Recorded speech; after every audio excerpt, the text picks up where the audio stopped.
Hey everyone, Marty Snyder, Dustin Long, Jeff Burton joining you here. William Byron wins at Darlington, but yet again, Jeff, it's another week where we're talking about Ross Chastain and another accident. So walk us through what happened at Darlington on Sunday with Ross Chastain.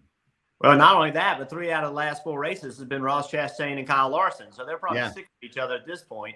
I think it's important to recognize the racetrack that we're racing on this weekend and the race for the win into turn 1 at Darlington. It is very narrow and it's super tight. It's hard to get through there side by side, and now a win's on the line. So let's go back and watch it. 2 restarts back to back. This is 13 to go. You can see right there, there's contact already. They drive in the corner.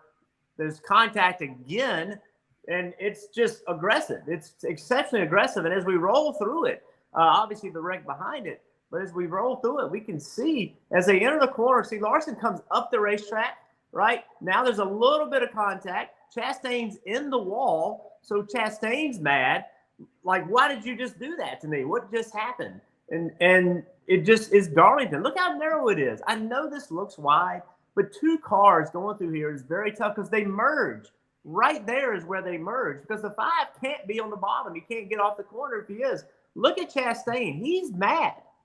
He feels like Larson did him wrong on the restart with 13 to go. So you can't tell me that when we go to the next restart with a win on the line, that's not part of this. So here we go. The roles are reversed. Now they've switched. Now Larson's on the bottom. I'm sorry, Chastain's on the bottom. They make contact again, but this time earlier in the corner, and so now they wreck. These 2 restarts are connected. See Larson, he's going up the racetrack, but contact there, and then the second contact. The contact happened earlier in the corner, and that's what caused this wreck compared to the first one. So, look, it was aggressive racing. There's no doubt about it, and it was made worse because of the racetrack that you're on, and it was for a win. Is Chastain super aggressive there? There is no question. Did he cross the line? In my eyes, yes, he crossed the line. But Larson was super aggressive on his restart also. He got into the side of Chastain. So it was 2 drivers going at it, and we saw 2 wrecks on the last 2 restarts. Yeah, that's some terrific perspective there, Jeff, on the racetrack, certainly in the late race restarts. So, Dustin, that's the analyzation of what happened on the track. How about things off the track? What's the temperature in the garage area with Ross Chastain and his racing right now? Well, from Kyle Larson, we don't quite know because Kyle Larson didn't talk to the media before leaving the track after the race. Did get to talk to Ross Chastain briefly, and he said, look, he wanted to squeeze Larson up. But he goes, I didn't want to turn myself across his nose for sure. So he says that's not how I wanted to be standing at the infield care center before the end of the race. But, I did get to talk to Kyle Larson's team owner, Rick Hendrick, after the race about what he thought about Ross. And Rick had some pretty pointed comments. Has Ross Chastain crossed a line? I think you can ask any driver in here that he's wrecked or been involved with him. He doesn't have to be that aggressive. And I guess at this point in the race, maybe you're super aggressive, but you just don't run people up in the fence or, he's gonna make a lot of enemies. It's hard to win a championship when you got a lot of paybacks out there.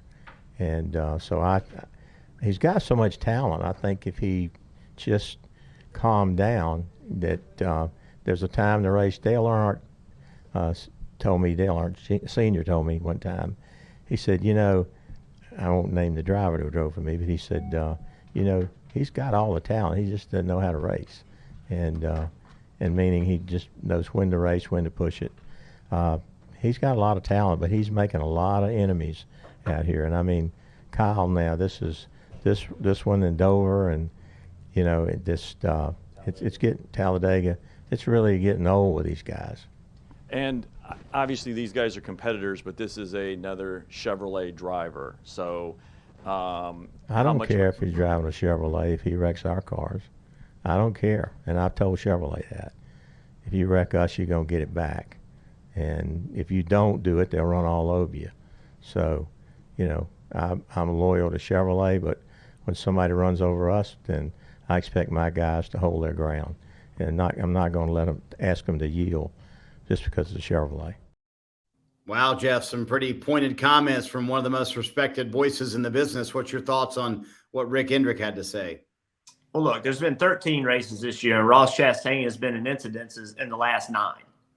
I mean, it is what it is. But guys, this is who Ross Chastain is. Like, if you go back and watch Ross Chastain race through his career, and you talk to the competitors he raced with, none of them are surprised. Like, this is who Ross Chastain is, and he's going to own it. I think if we go back last year and we watch, there was a portion of the year where he tried to relax.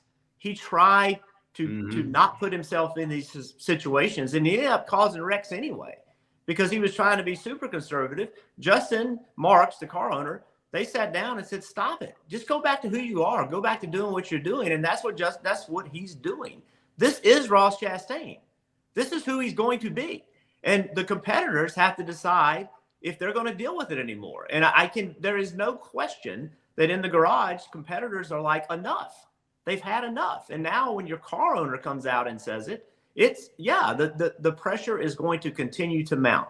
But I will say this, guys, we talked about this last year. He can't win a championship. People won't let him win a championship. He almost won a championship. Nobody got in his way of winning a championship. Nobody did anything that kept him from having a chance to win Phoenix. Like, none of that happened. So it is reaching a boiling point and is a very difficult situation for everybody involved. But at the end of the day, it's on Chastain. He's got to decide who he wants to be, but he's decided it. We need to quit thinking that he's not going to be this, because this is who he's going to be. The evidence is in. Why is it going to change? So, Dustin, to that point, right now, is Ross Chastain gaining respect by the way he races and races up front, or is he losing respect in the garage area? Yeah, I think he's losing some respect, but I think the bottom line is, what's anybody going to do about it?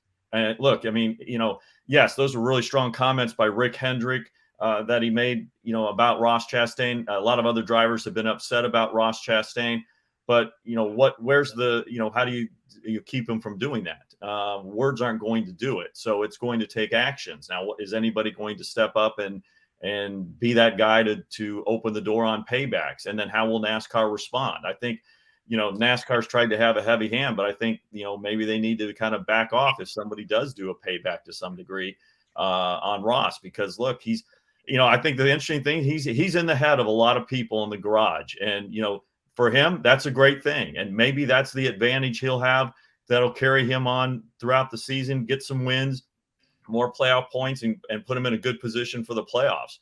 But until somebody does something about this, Ross is going to be Ross, and Ross is just going to continue to race around in the heads of all the competitors. Marty, the great question is, does Justin Marks want him to be different? I mean, think about it. Like, he's up front every week. He's contending for wins almost every week. The guy runs up front. He leads lap. He does what he's needing to do.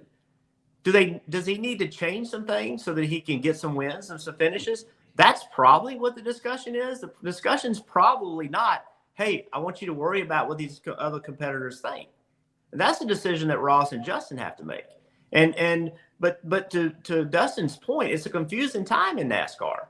We had a driver that admitted to putting another driver in a bad situation, in Denny Hamlin, and they penalized him. Mm-hmm. So what do you do? Like, what is the recourse as a driver? It's a difficult time. There was a time in NASCAR where you would just go wreck him, and you would say, "I wrecked him." You can't do that now. They just fined Denny Hamlin. So what is the recourse? And that's what I think when I said it was difficult for everybody in the garage. That's what I'm talking about. How do you handle this? What do you do? It's the defining moment. Honestly, some of it's got to come from NASCAR. They got to tell the drivers what they can and they can't do, and NASCAR's got to step in or not. But you got to do one of the two. You can't do both. Hi, I'm Parker Kligerman. For more access like this from Pit Road, be sure to click and subscribe to the Motorsports on NBC YouTube channel.